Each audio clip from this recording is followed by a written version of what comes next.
Aku berdiri di depan cermin. Pakai kebaya pengantin. Tapi yang kurasa cuma dingin menusuk tulang. Aku nggak kenal pria yang akan jadi suamiku. Katanya, demi nama baik keluarga. Tapi kenapa waktu akad? Tatapan ayah ke pria itu. Seperti sembunyiin sesuatu? Malam pertama. Dia bisik sesuatu yang bikin darahku berhenti mengalir. Aku hancurin kamu. Biar ayahmu tahu rasanya ditinggal orang yang dia cinta. Waktu itu aku pikir, ini cuma pernikahan terpaksa. Tapi ternyata, aku dinikahkan. Dengan masa lalu gelap ayahku sendiri. Dan isi koper itu. Mengubah semuanya.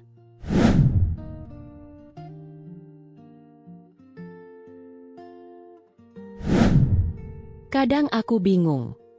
Kenapa yang paling kucintai justru jadi alasan aku paling sering terluka? Pagi itu, suara mama di telepon begitu lemah. Katanya sudah tak tahan sakit. Katanya ingin aku pulang sebelum terlambat. Ada jeda panjang di antara kata-katanya. Seolah menahan rasa sakit yang sudah tak bisa ditunda. Aku langsung minta cuti. Berangkat dengan kereta pertama. Dalam perjalanan, pikiranku berkecamuk. Semua kenangan tentang mama terus berdatangan. Suaranya, pelukannya, bahkan omelannya yang sering tak kupahami dulu. Aku cuma ingin satu hal, sampai tepat waktu. Tapi begitu aku turun dari ojek dan berdiri di depan rumah, semuanya terasa salah. Rumah kami terlalu rapi. Pagar dicat ulang. Meja makan disusun seperti menyambut tamu penting. Dan yang paling menyakitkan, mama berdiri di depan pintu, tegap, berdandan, dan tersenyum. Tapi matanya tak berani menatapku. Senyum yang terlalu dibuat-buat. Seolah dia juga ingin meminta maaf. Tapi tak bisa. Aku belum sempat bertanya apapun. Ketika ayah memanggil dari dalam rumah. Di ruang tengah, duduk seorang pria asing. Bajunya putih bersih. Wajahnya kaku, dan ekspresinya terlalu tenang untuk pertemuan pertama. Namanya Raka. Tapi aku belum tahu itu. Yang ku ketahui saat itu hanya satu hal. Ada sesuatu yang sedang disembunyikan. Ayah duduk di sebelah pria itu. Wajahnya datar. Seperti orang yang tak punya waktu untuk basa-basi. Itu Raka, katanya pelan, tapi tegas. Dia calon suamimu. Aku diam. Bukan karena setuju. Tapi karena otakku masih mencoba memahami. Apa maksudnya? Kenapa secepat ini? Di tengah ruang itu, waktu seperti berhenti. Tapi denyut nadi di dadaku justru makin kencang. Aku mencoba tersenyum sinis. Seolah ini lelucon buruk. Tapi ketika kulirik mama yang berdiri di ambang pintu, tangannya gemetar memegang ujung kerudung, matanya basah, aku sadar. Ini bukan kesalahpahaman. Ini skenario. Bukan pertama kalinya keluargaku menyembunyikan sesuatu atas nama kebaikan bersama. Dulu, waktu paman selingkuh, semua diminta diam. Waktu ayah gagal dalam proyek besar, kami diminta tutup mulut demi martabat keluarga. Kali ini pun, dengan hal yang jauh lebih besar, mereka memakai kalimat yang sama, demi kehormatan keluarga. Aku tidak bertanya lagi. Buat apa? Mereka tidak pernah memberi jawaban jujur. Malamnya, aku coba protes.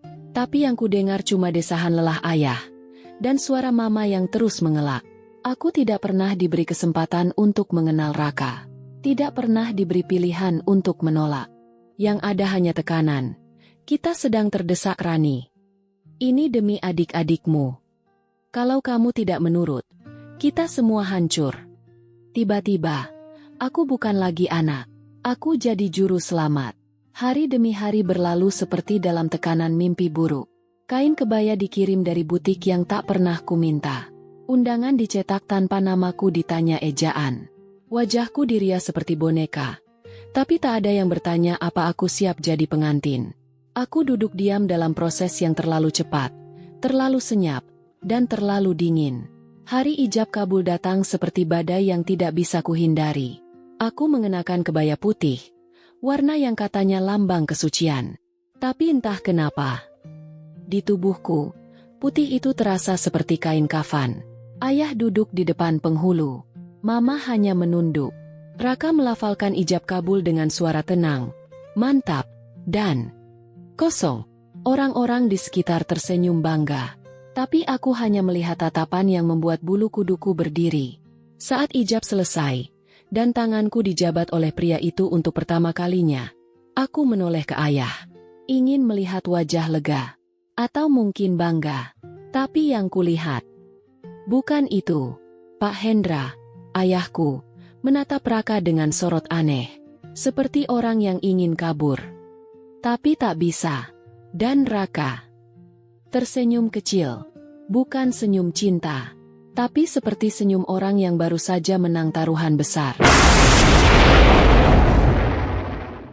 Setelah akad itu selesai, dunia tidak berubah jadi indah seperti yang kubayangkan waktu kecil. Tidak ada hujan bunga, tidak ada pelukan hangat, bahkan tidak ada genggaman tangan. Yang ada hanya sunyi, sunyi yang aneh. Seolah aku telah masuk ke dalam rumah orang, bukan ke dalam pernikahan. Hari pertama aku bangun di rumah baru, rumah yang katanya milik keluarga Raka. Semuanya terasa dingin. Raka tak menyapaku. Dia tidak ada di kamar. Tidak ada sepatu di depan pintu. Tak ada jejak keberadaan. Aku berjalan ke dapur, berharap menemukan sesuatu yang normal. Tapi yang ada hanya meja makan kosong dan suara jam dinding yang terlalu keras. Beberapa hari berjalan seperti itu. Raka tidur di kamar lain. Kami tidak pernah sarapan bersama. Tidak ada obrolan ringan. Tidak ada pelukan. Yang ada hanya diam. Dan sesekali lirikan dingin yang terasa seperti penilaian. Dan setiap kali aku menyebut nama ayah, ekspresinya berubah. Tidak drastis. Tapi cukup untuk membuatku curiga. Rahangnya mengencang. Matanya menghindar. Kadang dia pergi begitu saja tanpa alasan. Reaksi kecil.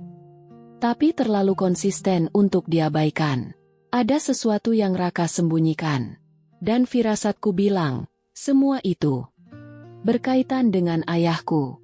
Beberapa hari setelah akad, aku bilang pada Raka bahwa aku ingin ke rumah mama sebentar. Alasannya sederhana, mengambil beberapa baju dan buku yang tertinggal.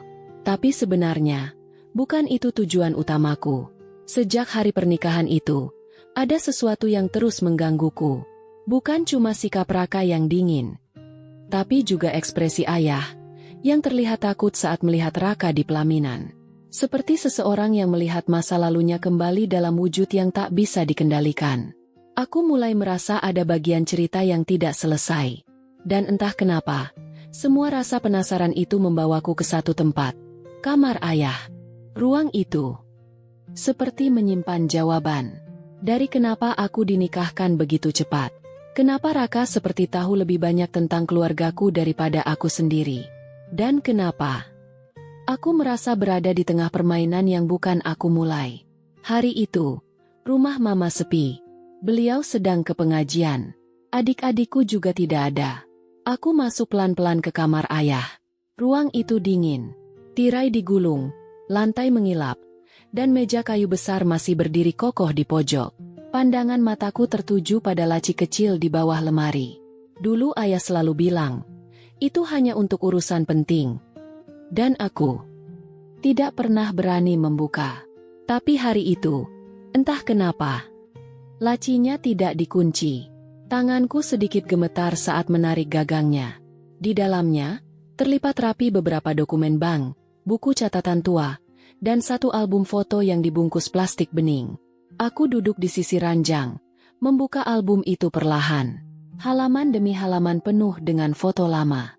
Aku kecil, mama di acara pengajian, ayah dalam seragam kantor. Tapi di tengah album itu, satu lembar foto membuat jantungku berhenti sejenak. Dan Raka. Lebih muda. Duduk berdua di balkon sebuah villa. Tersenyum. Terlihat bahagia. Tapi bukan itu yang membuatku membeku. Raka bersandar di bahu ayah. Dan tangan ayah melingkar di pundaknya. Lembut. Seperti memeluk. Bukan seperti orang tua ke anak. Bukan juga sahabat. Lebih dari itu. Ekspresi mereka bukan ekspresi rekan kerja. Ada keintiman. Ada rasa memiliki. Dan yang paling menyakitkan, itu senyum yang sama seperti yang Raka berikan padaku. Di pelaminan, langkahku berat saat turun ke dapur. Mama baru saja pulang, sedang merapikan kantong belanja di meja makan. Aku diam. Foto itu kutaruh di meja. Mama menatapnya. Tangan yang semula sibuk langsung terhenti. Matanya membesar. Lalu meredup. Dia duduk perlahan, tanpa bicara. "Kamu nemu ini di kamar Bapak?" tanyanya pelan. Aku hanya mengangguk. Tak ada kata yang bisa keluar dari tenggorokanku. Mama menatap foto itu lama sekali. Lalu menatapku, bukan sebagai anak, tapi seperti orang asing yang sudah tahu terlalu banyak. "Kamu nggak perlu tahu semuanya, Rani. Kadang, masa lalu itu lebih baik dikubur. Karena kalau digali, bukan jawaban yang kamu dapat, tapi luka yang baru." Dan saat dia berkata begitu, aku tahu, semua hal yang kusebut sebagai firasat bukan sekadar perasaan. Malamnya, aku kembali ke rumah suamiku, tapi kali ini dengan dada yang lebih berat. Di kamar, aku duduk di lantai. Lampu sengaja kupadamkan. Dan foto itu masih kugenggam di dada. Aku belum tahu cerita apa yang sepenuhnya tersembunyi di balik gambar itu. Tapi aku yakin satu hal. Aku bukan istri dari orang asing. Aku menikah dengan bagian dari masa lalu ayahku, yang seharusnya tidak kembali. Aku pikir, perasaan kosong itu akan reda setelah menemukan foto itu. Setelah melihat kebenaran yang selama ini terasa samar. Aku berharap, setidaknya rasa penasaran ini akan berhenti menyiksaku. Tapi ternyata tidak. Yang kudapat justru rasa takut yang pelan-pelan tumbuh jadi sesuatu yang lebih dingin dari kemarahan. Sesuatu yang tak bisa kujelaskan. Tapi terus menempel di kulit dan mengendap di dada. Aku berjalan pelan menuju rumah itu malamnya. Rumah yang katanya rumah baruku. Rumah yang seharusnya jadi tempat awal kebahagiaanku. Tapi di langkah-langkahku sendiri, aku tahu aku sedang berjalan menuju perang. Bukan ke pernikahan. Dari kejauhan, lampu rumah masih menyala samar. Tapi tidak ada suara. Tidak ada TV. Tidak ada musik. Hanya ketukan tumitku di lantai yang terdengar saat aku masuk ke dalam. Raka ada di sana. Duduk di kursi ruang tamu. Tangannya menyilang di dada. Wajahnya tak bergerak. Seolah sudah menungguku dari tadi. Bukan sebagai istri, tapi sebagai lawan bicara yang akhirnya harus duduk di meja konfrontasi. Aku tak bicara. Dia juga tidak. Tapi malam itu, aku tahu sesuatu akan pecah. Dia berdiri, tanpa berkata apa-apa, berjalan mendahuluiku menuju kamar. Untuk pertama kalinya sejak kami menikah, dia membuka pintu kamar kami berdua. Kamar yang selama ini sepi, kosong, dingin. Aku mengikuti dari belakang. Perlahan, langkahku terasa berat. Tapi tubuhku tetap berjalan, seperti dibimbing oleh takdir yang tak bisa kuelak. Di kamar, dia duduk di pinggir ranjang, punggungnya tegap, matanya kosong menatap lantai. "Kau tahu kenapa aku terima pernikahan ini?" Suara itu akhirnya terdengar, pelan, dan tapi seperti pisau di udara. Aku tetap berdiri di dekat pintu, tak mampu menjawab. Bukan karena aku butuh istri. Bukan juga karena aku kasihan. Aku hanya ingin ayahmu tahu. Rasanya melihat sesuatu yang dulu dia buang. Menghancurkan anaknya sendiri. Kata-katanya tidak meledak, tapi menghantam. Pelan-pelan. Dan semakin dalam. Aku menatapnya. Tapi wajah itu tak menunjukkan rasa bersalah. Tak ada amarah. Dingin yang menusuk ke tulang. Perlahan, aku membuka tas kecil yang kubawa sejak dari rumah mama. Kutarik satu lembar foto, yang kini sudah sedikit kusut karena terlalu sering kugenggam. Kutaruh di meja kecil dekat tempat tidur. Raka menoleh, melihat foto itu. Lalu tersenyum kecil, senyum yang tak pernah ingin kulihat lagi seumur hidupku. "Kau sudah tahu ya?" Dia menyandarkan punggung ke dinding. Kepalanya menengadah pelan, seperti lelah. Tapi tidak menyesal. Dia buang aku dulu Rani. Seolah aku tak pernah ada. Dan aku hidup bertahun-tahun dengan luka yang dia buat. Tapi kali ini, aku kembali. Bukan untuk minta maaf, tapi untuk membayar. Dengan caraku. Aku ingin bertanya, kenapa aku? Kenapa bukan langsung ayah? Tapi mulutku tak bisa bergerak. Seluruh tubuhku terasa seperti batu. Kedinginan, ketakutan, kehilangan pijakan. Raka berdiri, mendekat pelan. Tapi bukan untuk menyentuhku. Dia hanya berdiri cukup dekat. Cukup untuk berbisik. Kau adalah alat Rani. Dan kau akan tetap di sini. Sampai semuanya lunas. Dia lalu melangkah keluar dari kamar. Menutup pintu. Pelan sekali. Tinggal aku. Berdiri di tengah ruangan yang kini bukan sekadar kamar. Tapi ruang penyekapan. Bukan oleh kunci. Tapi oleh perjanjian yang tak pernah kutandatangani. Pernikahan ini. Bukan awal. Tapi hukuman. Sudah lebih dari 2 minggu aku tinggal di rumah ini. Rumah Raka. Tapi tak sedetik pun aku merasa ini rumahku. Tempat ini dingin. Bukan karena suhu. Tapi karena kenangan buruk menggantung di tiap sudutnya. Disinilah aku tinggal setelah sah. Menjadi istri dari lelaki yang menyimpan dendam pada keluargaku. Setiap malam terasa seperti hukuman. Dan setiap pagi, aku bangun bukan karena segar. Tapi karena mimpi buruk yang sama. Aku, mengenakan kebaya, berdiri sendiri di pelaminan yang penuh kebohongan. Hari itu, aku bangun lebih pagi dari biasanya. Mungkin karena malam sebelumnya Raka tak pulang. Entah di mana dia. Tapi justru di saat itulah, ketika rumah begitu hening, ada sesuatu yang berdesir di dadaku. Rasa yang mendorongku turun ke lantai bawah, menyusuri koridor kosong, sampai langkahku berhenti di depan ruang gudang kecil yang ada di belakang dapur. Aku bahkan tak ingat kapan terakhir kali ke ruangan ini. Sejak pindah ke rumah ini, aku tak pernah benar-benar menjelajahi setiap sudutnya. Tapi entah kenapa. Hari itu, ada dorongan aneh. Mungkin karena malam sebelumnya, aku menangis terlalu lama. Mungkin karena tubuh ini sudah terlalu letih menyimpan semuanya sendiri. Saat kubuka pintunya, aroma debu dan kayu tua langsung menyergap. Gudang ini pengap, dengan cahaya matahari menerobos dari celah-celah papan kayu. Tapi ada satu benda yang langsung menarik mataku. Sebuah koper tua, teronggok di bawah rak kayu. Warnanya coklat kusam, kulitnya sudah retak-retak. Aku mengenal koper itu. Itu koper ayah. Kenapa bisa ada di sini? Aku dekati perlahan. Tanganku ragu saat meraih resleting yang setengah terbuka.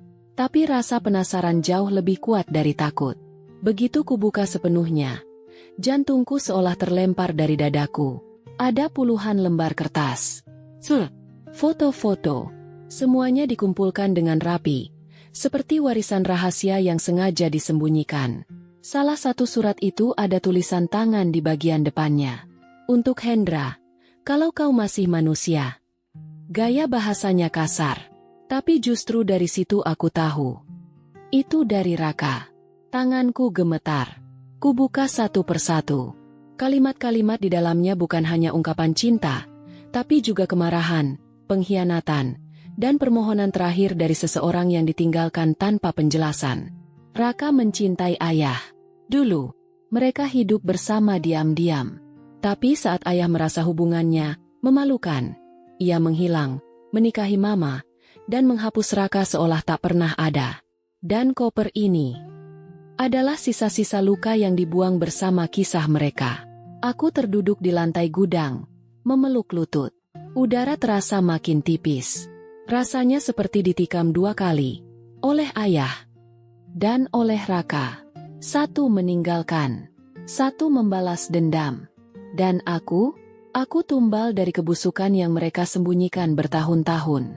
Beberapa jam kemudian, aku putuskan kembali ke rumah ayah. Rumah tempatku tumbuh. Aku ingin tahu. Seberapa banyak yang Mama tahu? Mama tampak kaget saat aku tiba-tiba datang. Wajahnya pucat, seperti takut akan sesuatu. Tapi sebelum sempat kubuka mulut, aku melihat ayah duduk sendiri di ruang tengah, memandangi kebun belakang tanpa suara. Aku dekati perlahan. Kutaruh setumpuk surat di meja di hadapannya. Ia tak langsung menoleh, tapi matanya. Aku lihat dari sudut wajahnya. menyiratkan panik. Wajah lelaki yang biasanya penuh wibawa itu kini seperti kertas basah yang siap hancur. Aku sudah tahu, bisikku. Ia mengerjap. Jantungnya berdetak kencang. Tangannya meraih dada. Mama yang melihat itu langsung menghampiri. Hendra! Ayah jatuh ke kursi. Napasnya pendek. Tubuhnya lunglai. Aku langsung refleks menopangnya. Sementara Mama menjerit panik. Tapi ayah tak bisa lagi bicara. Hanya satu tangannya menggenggam kertas kecil yang sebelumnya ada di saku bajunya. Kertas itu jatuh ke lantai. Ku buka. Dan dunia seolah kembali retak. Kalau aku tak sempat bicara. Ingat ini, Raka bukan satu-satunya yang tahu. Ratna juga tahu. Semua ini kesepakatan. Untuk keluarga. Tapi aku menyesal. Aku menoleh pada Mama. Dan untuk pertama kalinya, dia tak membela diri. Dia hanya menangis. Bukan karena kehilangan. Tapi karena topeng yang ia pakai selama ini akhirnya pecah. Ku berdiri di tepi pemakaman dengan tubuh nyaris tak terasa napas. Mata memandangi lubang yang kini menjadi rumah terakhir ayah, Pak Hendra. Tapi rasanya, bukan cuma jasad yang terkubur hari itu. Yang mati bukan hanya sosok yang pernah kupanggil, ayah. Tapi juga semua pertahanan yang tersisa dalam hidupku. Pelindungku, betapapun rusaknya, kini benar-benar lenyap. Dan yang tersisa, hanyalah keheningan yang memekakan telinga. Langkah orang-orang mulai menjauh. Doa pun usai. Tapi aku masih berdiri. Tak bergerak. Mama menarik tanganku pelan. Suaranya pelan tapi menohok. Setelah ini, kamu ikut Raka. Rumah ini sudah bukan milik kita. Kalimat itu seperti tusukan. Bukan karena nada bicara Mama yang dingin. Tapi karena aku tahu ia berkata jujur. Rumah tempatku dibesarkan, tempat semua kenanganku berada, kini bukan lagi milik kami. Bukan tempat pulang. Bukan rumah. Beberapa hari kemudian, aku kembali ke sana. Bukan untuk mengenang. Tapi untuk pergi. Kami mengemasi semua barang. Mama lebih banyak diam. Wajahnya seperti kosong. Semua ini demi adik-adikmu Rani. Katanya sekali. Tolong jangan buat semuanya makin sulit. Lucu ya? Aku baru saja kehilangan ayah. Dan sekarang, diminta mengorbankan kebebasan, demi menjaga keluarga yang dari awal bahkan tak pernah menjagaku. Rumah Raka lebih seperti galeri seni daripada tempat tinggal. Dinginnya marmer, tembok putih pucat, aroma pengharum ruangan yang menusuk. Tak ada kenangan, tak ada tawa, tak ada suara. Yang ada hanya instruksi. Ponselku langsung diambil.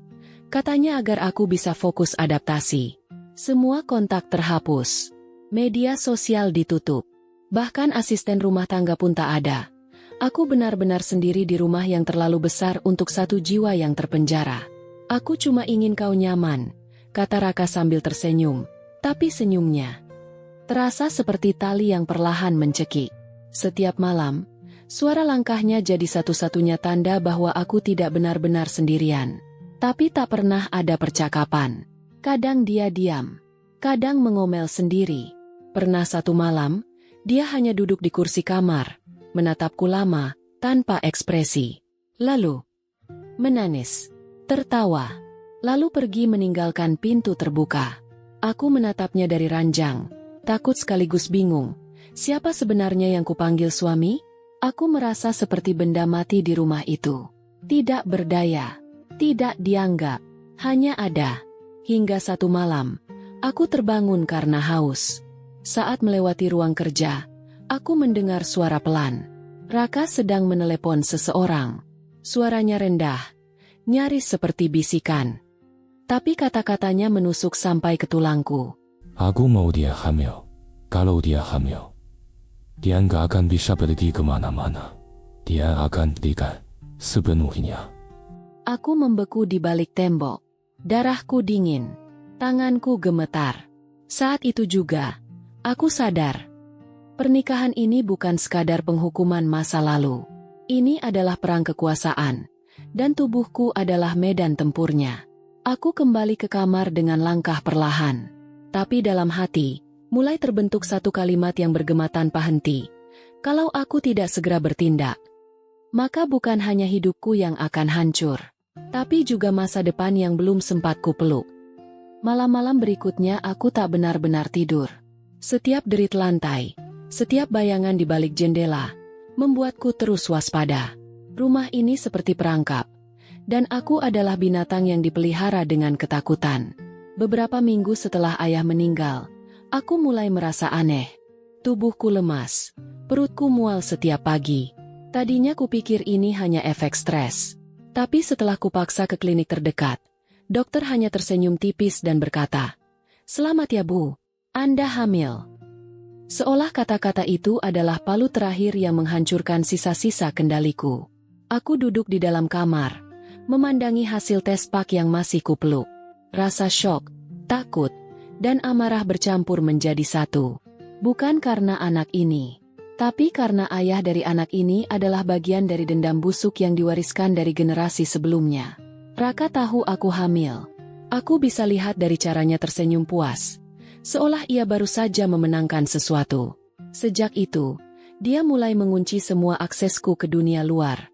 HP disita, semua kontak diblokir, bahkan keluar rumah pun harus minta izin. "Ini demi keselamatan kamu dan bayi kita," katanya. Tapi aku tahu, ini semua demi kendali. Tapi yang tak dia tahu, aku masih bisa menulis. Aku mulai menulis semua yang aku alami.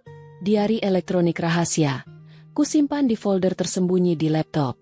Tentang ayahku, tentang Raka, tentang malam pertama yang terasa seperti hukuman, tentang surat cinta yang berubah jadi senjata. Aku menulis bukan untuk balas dendam, tapi untuk bertahan.